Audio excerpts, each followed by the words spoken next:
कौनैन का मुख्तार खुदा तुमको बनाया,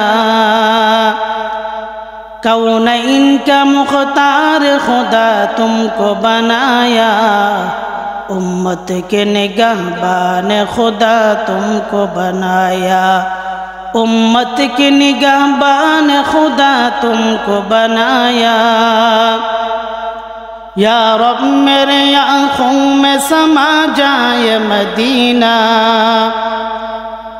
या रब मेरे आँखों में समा जाए मदीना, मुद्दत से मेरे दिल में तमन्ना है मदीना। तलवार बकट हो के निकल मैदान यासीर, तलवार बकट हो के निकल मैदान आसीर, दुश्मन के मुकाबिल तो लगा नारे तकबीर। तो मर्द मुसलमान हो तो मर्द मुसलमान, एक हाथ में तलवार हो एक हाथ में कुरान। अल्हम्दुलिल्लाह, আল্লাহ পাক রব্বুল আলামিনের দরবারে অসংখ্য অগণিত শুকরিয়া। যেই মহান মালিক আপনাকে আমাকে বিগত জুমার ন্যায় আল্লাহর ঘরে মসজিদে আসার বসার এবং কিছু দিনে আলোচনা শুনবার জন্য যেই মহান মালিক আপনাকে আমাকে তৌফিক দান করলেন, ওই মহান মালিকের দরবারে আমরা সকলেই কালিমাতু শুকরিয়া হিসাবে আদায় করি আলহামদুলিল্লাহ। আমরা আরও শুকরিয়া আদায় করি যে মহান মালিক আপনাকে আমাকে সুস্থ রাখছেন এবং পাশাপাশি আল্লাহ তাআলার ইবাদত করার তৌফিক দান করেছেন। আল্লাহ তাআলা আমাদেরকে দুনিয়ার সমস্ত ফিতনা ফাসাদ থেকে যাচাই বাছাই করিয়া আল্লাহ পাক রব্বুল আলামিন আমাদেরকে পবিত্র জুমার পড়ার জন্য আসার বসার এবং কোরআন ও হাদিস থেকে কিছু আলোচনা শুনবার জন্য যে মহান মালিক আপনাকে আমাকে তৌফিক দান করলেন, ওই মহান মালিকের দরবারে আমরা সকলেই কালিমাতু শুকরিয়া হিসাবে আদায় করি আলহামদুলিল্লাহ। তো যাই হোক, আমি আপনাদের সামনে একটি সূরা তেলাওয়াত করেছি, সূরাতুল আসর। এই সূরাতুল আসর, এই সূরাটার মধ্যে মোট 3টি আয়াত রয়েছে। কয়টা আয়াত? 3টা আয়াত রয়েছে। এই 3টা আয়াতের মধ্যে 14টা বাক্য রয়েছে। কয়টা বাক্য? 14টা বাক্য। আর 70টি অক্ষর রয়েছে। কয়টা? 70। আর এই সূরাটা সূরাতুল আসর মক্কায় অবতীর্ণ হয়েছে। কোথায়? মক্কায় অবতীর্ণ হয়েছে। এই সূরাতুল আসর আল্লাহ পাক রব্বুল আলামিন নাজিল করলেন কেন? এই সূরাতুল আসর কেন নাজিল করলেন? ইমাম শাফি রাহমাতুল্লাহ আলাইহি বলেন, আর এই সূরাতুল আসর 114টা সূরার মধ্যে 3 নম্বর সূরা। কয় নম্বর সূরা? 3 নম্বর সূরা। বলা হয়েছে যে 114টা সূরা যদি এই শুধুমাত্র এই সূরাতুল আসর যদি নাজিল করা হইতো, আর কোনো সূরা যদি নাজিল না হইতো, তাহলে এই সূরাতুল আসরটা মানুষের জন্য যথেষ্ট হয়ে যেত। সুবহানাল্লাহ, এমন একটা সূরা সূরাতুল আসর, এটা আপনার আমার জন্য জীবনের জন্য যথেষ্ট হয়ে যেত। আর যদি কোরআন শরীফের কোন আয়াত কোন সূরা যদি না নাজিল হইত। আমরা এখন জানতে পারলাম, এখন আমরা জানব সূরাতুল আসর এর শানে নুজুল কি, মানে এর অবতীর্ণ হওয়ার কারণ কি, কোন প্রেক্ষাপটে কোন ঘটনা নিয়ে এটা নাজিল হইল। আল্লাহ পাক রব্বুল আলামিন এই সূরাতুল আসর নাজিল করলেন। এই সূরাতুল আসর নাজিল হওয়ার কারণ কি, এর শান নুজুল কি? গুলা ইবনে উসাইদ হযরতে আবু বকর রাদিয়াল্লাহু তাআলা আনহু ইসলাম গ্রহণ করার পর গোলা ইবনে উসাইদ বলেন, আবু বকর, ও আবু বকর, তোমার দুনিয়া শেষ করে দিছো, তোমার দুনিয়া সব শেষ, ব্যবসা বাণিজ্য লাটে ওঠার উপক্রম, তুমি কিসে ধ্যানমগ্ন হয়ে আছো? দুনিয়া তো তোমার শেষ, কোন কাজে তোমাকে কোন কাজে ধ্যানমগ্ন করে ফেলেছে? তোমার জীবন দুনিয়া সব শেষ করে দিছো। হযরত আবু বকর রাদিয়াল্লাহু তাআলা আনহুকে এই কথা বলার পর হযরত আবু বকর ডাক দেখো, উসাইদ, আমার কিছুই শেষ হয় নাই, আমার কিছুই শেষ হয় নাই। কারণ যেই ব্যক্তি আল্লাহ ও তার রাসূলের আনুগত্য করবে সে কখনোই নিঃশেষ হতে পারে না। বলেন সুবহানাল্লাহ। সে কখনোই নিঃশেষ হতে পারে না। যে আল্লাহ ও তার রাসূলের আনুগত্য করবে সে কখনোই নিঃশেষ হতে পারে না। সে সফল কাম, সে কখনোই ক্ষতিগ্রস্তর মধ্যে না। কথা বলেন ঠিক কিনা? এই কথা সত্যায়নের জন্যই আল্লাহ পাক রব্বুল আলামিন সূরাতুল আসর নাযিল করেছেন। আল্লাহ পাক রব্বুল আলামিন বলেন, ওয়াল আসর, কালের কসম, সময়ের কসম। বিভিন্ন জায়গায় আল্লাহ তাআলা সূর্যের কসম করে বলছেন, কোথাও কমরের কসম করে বলছেন, ওয়াশ-শামসি ওয়া দুহাহা ওয়াল কমারি ইযা তালাহা ওয়ান নাহারি ইযা জাল্লাহা। বিভিন্ন জায়গায় বিভিন্ন প্রেক্ষাপট নিয়ে আল্লাহ তাআলা কসম করেছেন। এই সূরাতুল আসরের মধ্যে আল্লাহ তাআলা কালের কসম খাইছেন, সময়ের কসম খাইছেন। কারণ সময়টা অত্যন্ত মূল্যবান। সময়টা কি? অত্যন্ত মূল্যবান সময়। সময়টা মূল্যবান সময়। কারণ সূর্য যখন পূর্ব দিক থেকে উঠে এই কথা বলতে থাকে আর উঠতে থাকে, হে মানুষ, আমি তোমাদেরকে সুন্দর একটা দিন দান করতেছি, সুন্দর একটা আলো দিতেছি, যাতে তোমরা ভালো কিছু করতে পারো, ভালো কোনো কাজ করতে পারো। কারণ যদি তোমরা ভালো কিছু করে, সূর্য এই কথা বলে, যদি ভালো কিছু করো, এই করাটা তোমাদের জন্য নাজাতের জন্য জরিয়া হয়ে যাবে। সুবহানাল্লাহ বলেন। কি হয়ে যাবে? নাজাতের জন্য জরিয়া হয়ে যাবে। এই জন্য কালের কসম বলছেন, সময়ের কসম, সময়ের কসম করে বলছেন। কারণ সময়টা অত্যন্ত মূল্যবান সময়। বরফ যেমন গলে গলে শেষ হয়ে যায়, বরফ ঠিক থাকতে পারে না, গলে গলে শেষ হয়ে যায়, ঠিক তেমনি সময় মানুষের সময়টা একে একে আস্তে আস্তে করে শেষ হয়ে যাইতেছে। আজকের দিনটা আর কখনোই আসবে না। সময়টা ধীরে ধীরে শেষ হয়ে যাইতেছে, বরফের মতো গলে গলে যাইতেছে। এই সময়টা আর পাইবা না। যত সময় যাইতেছে তত আমাদের মৃত্যুর দিকে ঠেলে দিতেছে, মৃত্যুর মুখোমুখি হয়ে যাইতেছি। আমাদের সময়টা আস্তে আস্তে করে সব শেষ হয়ে যাইতেছে। আল্লাহ তাআলা বলেন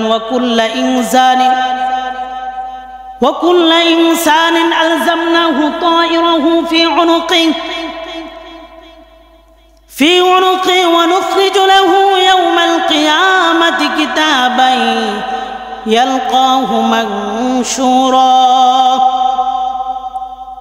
প্রত্যেক মানুষের ভাগ্যকে, তার কর্মকে তার গলায় বেঁধে দিয়েছে, সেটে দিয়েছে।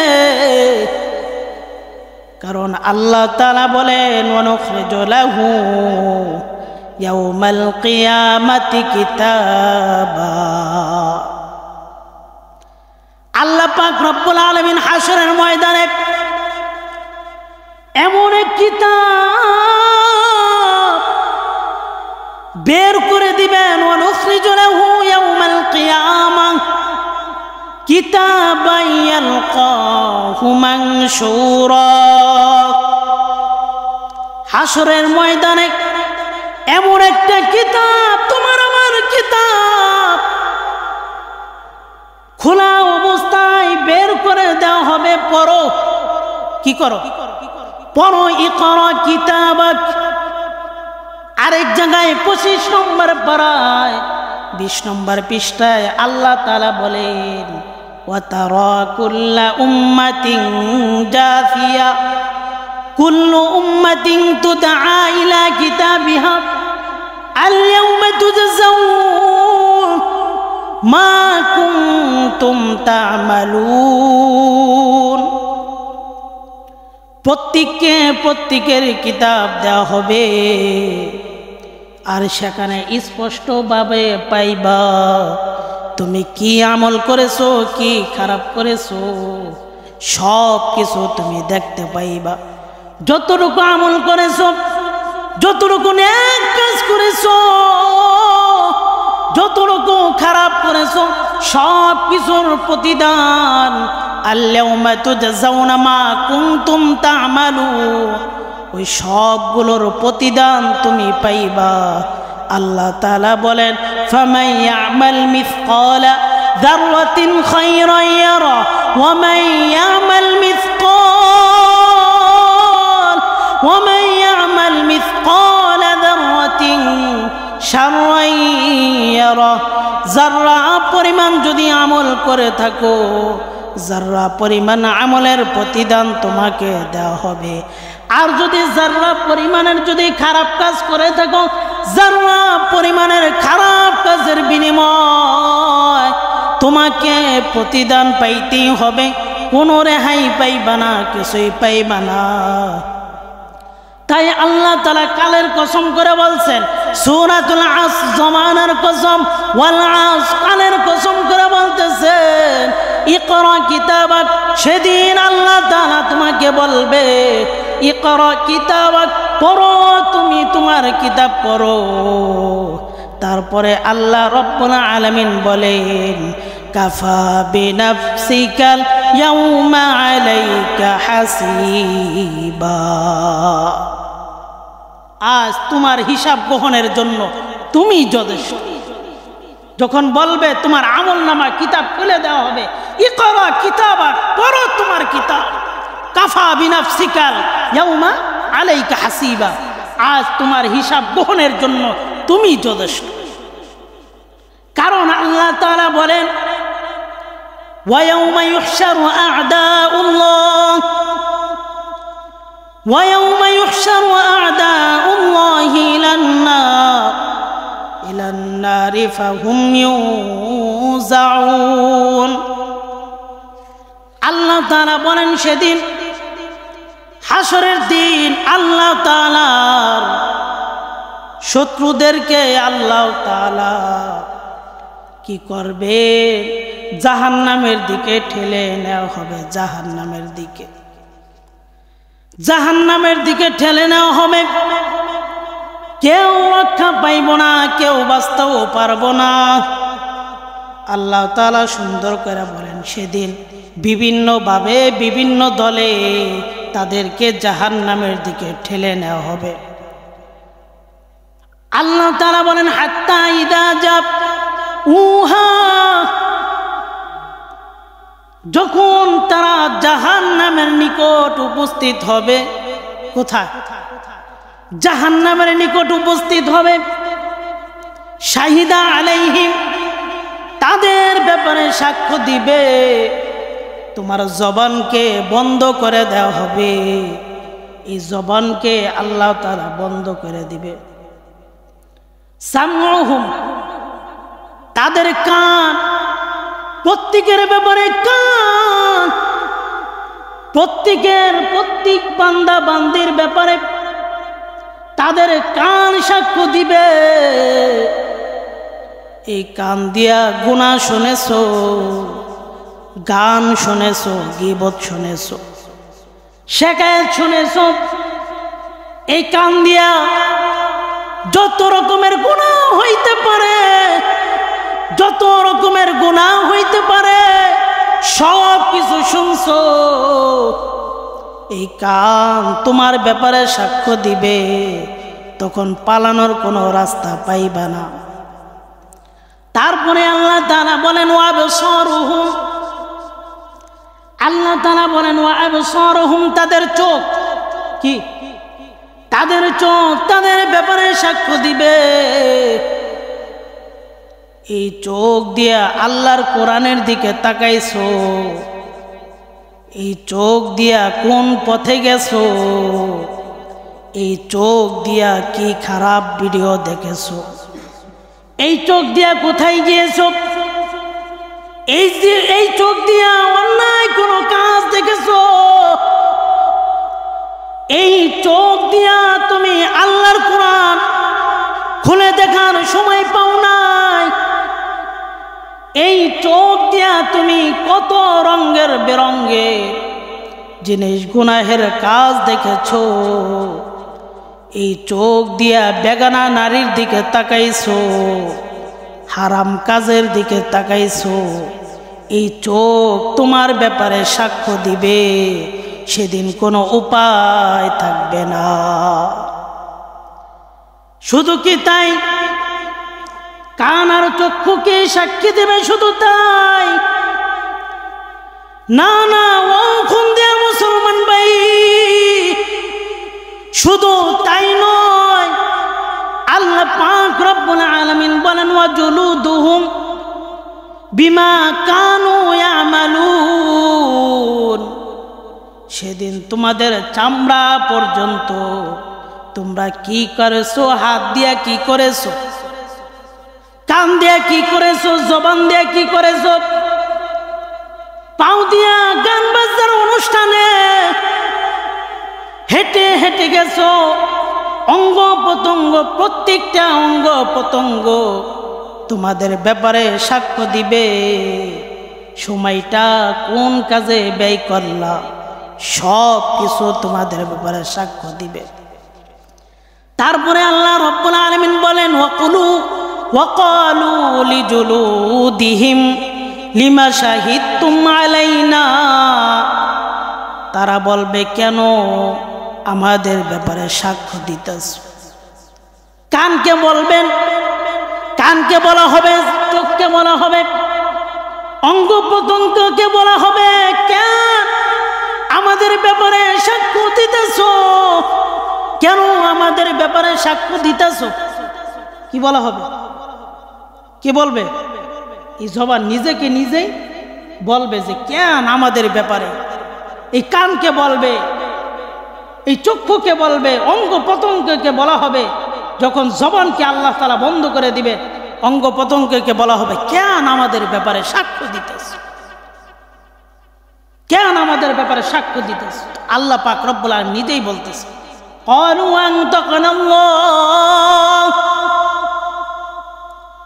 অঙ্গ প্রত্যঙ্গ, কান চোখ বলবে আনতাকানাল্লাহ, কারণ কান চোখ অঙ্গ প্রত্যঙ্গ কে দিছেন বলে, কে দিছে? এই কথা বলবে যে আল্লাহ। আল্লাহ কান চোখ অঙ্গ প্রত্যঙ্গ সব কিছুকে দান করেছে। তারা বলবে আল্লাহ তাআলা আমাদেরকে দান করেছে, বাকশক্তি দান করেছে। আল্লাযী আনতাকা কুল্লা শাই, প্রত্যেক বিষয়কে বাকশক্তি দান করেছে আমার আল্লাহ। তাহলে কেন সাক্ষ্যই দিব না? কেন তুমি সময়টাকে বিভিন্ন কাজে ব্যয় করে দিয়েছো? কেন ব্যয় করে দিছো? সময়ের প্রতি খেয়াল রাখো নাই? সারাদিন কোন সময় কোন কাজে ব্যয় করলা? আল্লাহর সামনে দাঁড়াইতে হবে, কেউ রক্ষা পাইবা না। এরপরে যাই হোক, সূরাতুল আসর, ওয়াল আসর, সময়ের কসম, কালের কসম করে বলছেন।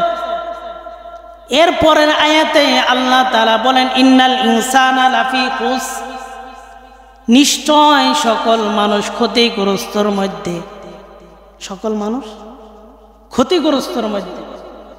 তাহলে বোঝা যায় সব মানুষ কি ক্ষতিগ্রস্তর মধ্যে, সব মানুষ ক্ষতিগ্রস্তর মধ্যে। তারপরে আল্লাহ তাআলা বলেন ইল্লাল্লাযীনা, তবে হ্যাঁ তারা ক্ষতিগ্রস্তর মধ্যে না। এখানে 4টা কর্মসূচি। কয়টা? সকল মানুষ ক্ষতিগ্রস্তর মধ্যে। তারপরে আল্লাহ তাআলা বললেন তবে হ্যাঁ তারা ক্ষতিগ্রস্তর মধ্যে না। 1 নম্বর হলো ইল্লাল্লাযীনা আমানু, যারা ঈমান এনেছে তারা ক্ষতিগ্রস্তর মধ্যে না। এই ঈমানদার হওয়ার জন্য কয়েকটা শর্ত আছে, সংক্ষিপ্ত বলছি, কয়েকটা শর্ত আছে। আমানতু বিল্লাহ, আল্লাহর উপরে ঈমান আনা, পরিপূর্ণ ঈমান আনা। বাবার দরবারে যাইয়া সন্তান চাইলে হবে না, বাবার দরবারে চাইলে হবে না। কারণ আমার আল্লাহর উপরে পরিপূর্ণ বিশ্বাস রাখতে হবে। আল্লাহ তাআলা বলেন লা তুশরিক বিল্লাহ, আল্লাহর সাথে কাউকে শরীক করো না। কারণ আল্লাহ তাআলা সূরা ইখলাসের মধ্যে আল্লাহ তাআলা বলেন কুল হুয়াল্লাহু আহাদ আল্লাহুস সামাদ লাম ইয়ালিদ ওয়া লাম ইউলাদ। কারণ কুল হুয়াল্লাহু আহাদ, আল্লাহ এক। হে নবী আপনি বলে দেন আল্লাহ এক, আল্লাহর সাথে কাউকে শরীক করা যাবে না। 2 নম্বর আমানতু বিল্লাহি ওয়া মালাইকাতিহি, ফেরেশতাগণের উপর বিশ্বাস আনতে হবে। ওয়া কুতুবিহি, আল্লাহ তাআলা যত কিতাব নাজিল করেছেন, তাওরাত, জাবুর, ইনজিল, কোরআন, সবগুলোর উপর ঈমান আনতে হবে। ওয়া কুতুবিহি ওয়া রুসুলি, রাসূলগণের উপর ঈমান আনতে হবে, পরিপূর্ণভাবে বিশ্বাস রাখতে হবে। ওয়াল ইয়াউমিল আখির ওয়াল কদরি খায়রিহি, কিয়ামতের উপরে, ভালো মন্দের উপরে। ওয়াল বা'সি বা'দাল মাউত, এবং পুনরায় যে আমাদের উত্থান করা হবে এর উপরে ঈমান আনতে হবে। তো 1 নম্বর কি? যারা ক্ষতিগ্রস্ত থেকে বাঁচতে পারবে। 1 নম্বর কি? যারা ঈমান এনেছে। 2 নম্বর হইল আমিলুস সালিহাত, যারা সৎ আমল করেছে, সৎ কর্ম করেছে। এই 2টা হলো নিজের ব্যক্তিগত জীবন গঠনের জন্য। কি এই 2টা? আর 2টা কর্মসূচি হইল ওয়াতাওয়ামিলুস সালিহাতি ওয়াতাওয়াসাউ বিল হক, যারা পরস্পরকে সত্যের উপদেশ দিবে, সত্যের উপদেশ দান করবে, সত্যের প্রতি আহ্বান করবে। 3 নম্বর কর্মসূচি কি? যারা সত্যের উপদেশ দান করবে। 4 নম্বরের কথা আল্লাহ তাআলা বলেন ওয়াতাওয়াসাউ বিস সবর, যারা ধৈর্যের উপদেশ দান করবে। এই 4টা কর্মসূচি যদি কেউ পালন করে, তারাই এই ক্ষতিগ্রস্ত থেকে বাঁচতে পারবে। এই জন্য যেই কথাগুলো বললাম সংক্ষিপ্তভাবে, কারণ সূরাতুল আসর তাফসীর করলে শেষ হবে না। এই সূরাতুল আসর এমন একটা সূরা, পুরা কোরআন শিবের কোন সূরা আয়াত, কোন সূরা যদি নাজিল না হইতো, শুধুমাত্র সূরাতুল আসর যদি নাজিল করা হইতো, তাহলে মানুষের জন্য এটাই যথেষ্ট হয়ে যাইত। এই জন্য এক নম্বর কথা হলো আমাদেরকে সময়ের মূল্য দিতে হবে, সময়ের কদর করতে হবে, কারণ সময় শেষ হয়ে যাইতেছে। আপনি আমল করলেও সময় শেষ হবে, না করলেও শেষ হবে। আপনি যদি সারাদিন নামাজও পড়েন তারপরও সময় শেষ হবে, যদি সারাদিন আমল নাও করেন তারপরও কি হয়ে যাবে, সময় শেষ হয়ে যাবে। এরপরে আল্লাহ তাআলা বলেন 4টা কর্মসূচি যা সব মানুষ ক্ষতিগ্রস্তর মধ্যে, তবে তারা ক্ষতিগ্রস্ত থেকে বাইচা যাবে, রক্ষা পাবে যারা এই 4টা কর্মসূচি যাদের ভিতরে থাকবে। 1 নম্বর হলো যারা ঈমান এনেছে, 2 নম্বর হলো সৎকর্ম আমল করেছে, 4 নম্বর হলো পরস্পরকে সত্যের আদেশ উপদেশ দান করবে, সত্যের আদেশ উপদেশ দান করবে, 4 নম্বর হলো পরস্পরকে ধৈর্যের উপদেশ দান করবে। তো যাই হোক, যেই কথাগুলো বললাম আল্লাহ তাআলা সংক্ষিপ্তভাবে সূরাতুল আসরের তাফসীর যেই সংক্ষিপ্ত আকারে করলাম, আল্লাহ তাআলা এই কথাগুলোর উপর আমল করার তৌফিক দান করুক। যারা সুন্নত পড়ি নাই আমরা সকলে সুন্নত